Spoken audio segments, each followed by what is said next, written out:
a great pleasure to be with you all this morning, and he was reading that. I remember when I wrote it. It was about 15, 16 years ago when the book was finished, and I had to sort of write a dedication or an introduction to it.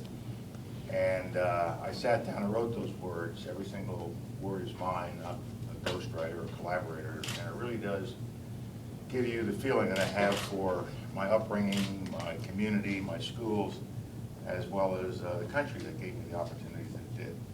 Because my parents were immigrants. They came here about 90 years ago from the island of Jamaica. Two little short people. Nobody really knew how I became 6'1". Short people.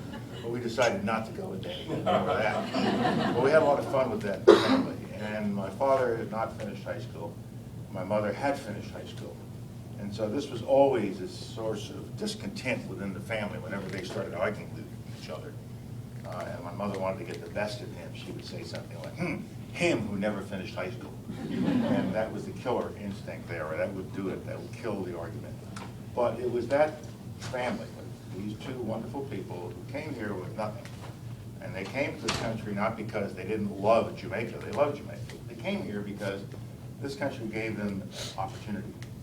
Gave them the opportunity to work, the opportunity to have a job, the opportunity to get married when they found each other in New York, and the opportunity to raise a family. It's an opportunity that exists throughout our society, and so many other countries in the world that I've been privileged to visit cannot give that kind of opportunity to their young people. But we can. We can because we have great schools, even though we have difficulties in some of our schools, and especially in this part of our country. We got a lot more we have to do to fix our schools. But we can do it because there are people like Dick and Betty DeVos who are willing to give of their time and their talent and their treasure, because there are people like your distinguished principal who came back into the school system from a higher position, one might say, in academia, and all the teachers who are here. And I've read every single bio as I flew out here today, and what they are willing to do to sacrifice and give to you.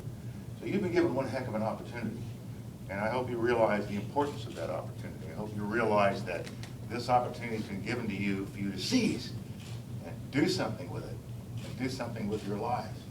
I wanted to be a pilot when I was a young lieutenant in the Army, but they discovered by then that my hearing was shot because of gunfire, and so I never became a pilot. Some of you may become pilots. Some of you may not. Most of you will probably not.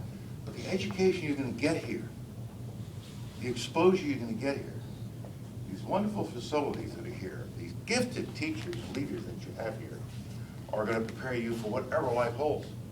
Whether you go into aviation, or whether you go into other forms of science or math, or whether you go into social studies, wherever you go, you're getting a grounding here that will hold you in good stead. Do not miss it. Do not fail to drink it all in and to absorb everything you get here. In my case, as I said in the book, I was a student of limited ability. I wasn't a great student. I wish I had been, but I wasn't. But I was never allowed to do anything but go to school. If I had ever come home and said to my immigrant parents, you know what, I'm tired of it, I'm going to drop out, they'd have dropped me out. You know, they said, well, if that's the way you feel about it, we're going to get us another kid. We don't need you. We didn't come to this country with these expectations for you to screw it up in the next generation. We expect you not only to do well, but to do better than us, because that's why we're here. And you've been given that opportunity. I struggled through school, but I made it. And I got into college. Not sure how, but I got there. And then after 4.5 years, they said, look, it's time for you to go. What are you doing here? And you keep changing your major, you're not sure what you're doing, your grades are so-so. And then they said, but you do well at ROTC, you must love this military stuff.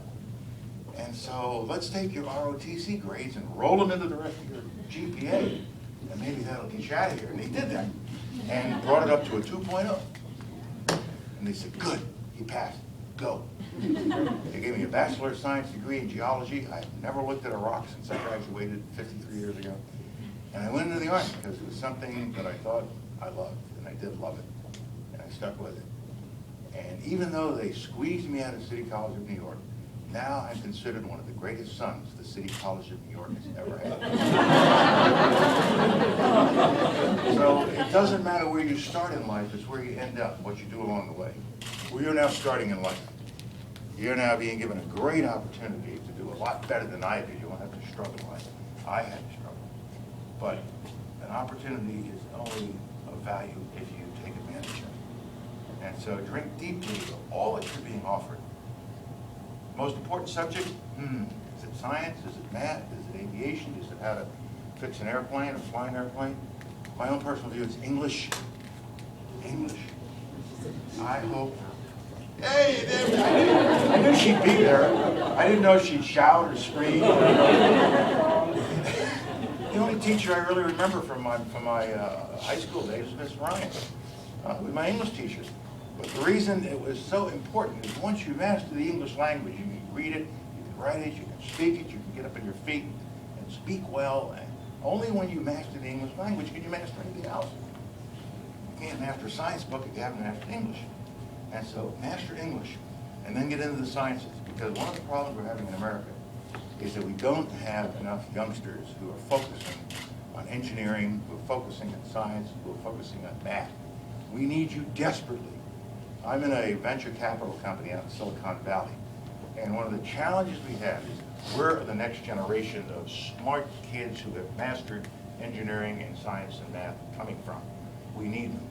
Right now in our country we have greatest universities in the world, but we're having difficulty getting enough youngsters through high school to go to those great universities. The dropout rate is too high among all of our classes of students around the country, but we know how to fix that. We know what to do. We know how to get into a school, create schools like this, facilities like this, create competition in the educational system with charter schools. And then we also know that education does not begin here in the 9th grade or the 10th grade. It begins at the home.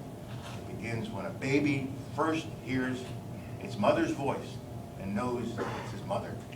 And that's when the education process begins. So as part of what we're doing here in the United States is to get into that part of a child's life and start educating from the very beginning. The principal mentioned that I work with my wife in a group called America's Promise. I founded it about 13 years ago, 14 I guess now, and my wife now runs it. But its simple premise was, let's all come together as a nation and get into the lives of all of our kids so that every kid is put on a path to success. Let's make sure they all have a mentoring relationship with somebody or some number of people in their lives. Hopefully your parents, your family, your coaches, your teachers, your ministers, your rabbis, adults who will pass on to you what it takes to be successful and will pass on to you 1,000 generations of what it takes to get ahead in life. That's what mentorship is all about. The second thing we're working on is to give youngsters safe places in which to learn and to grow. This is a safe place. After school programs, boys and girls clubs. So we're working hard on that to expand that throughout our country. Third, healthy start for kids. Get you the kind of health coverage that every American should have. Too many young Americans, kids, 6 million of them, don't have any health insurance. It's just a disgrace. So we got to work on that. Fourth thing we're working on is this doesn't mean anything unless every youngster has an opportunity for a quality education, an education that gets you ready for a job. When I went to school, nobody cared about me liking it or self-actualizing or, you know, get in touch with yourself. You're getting an education to get a job.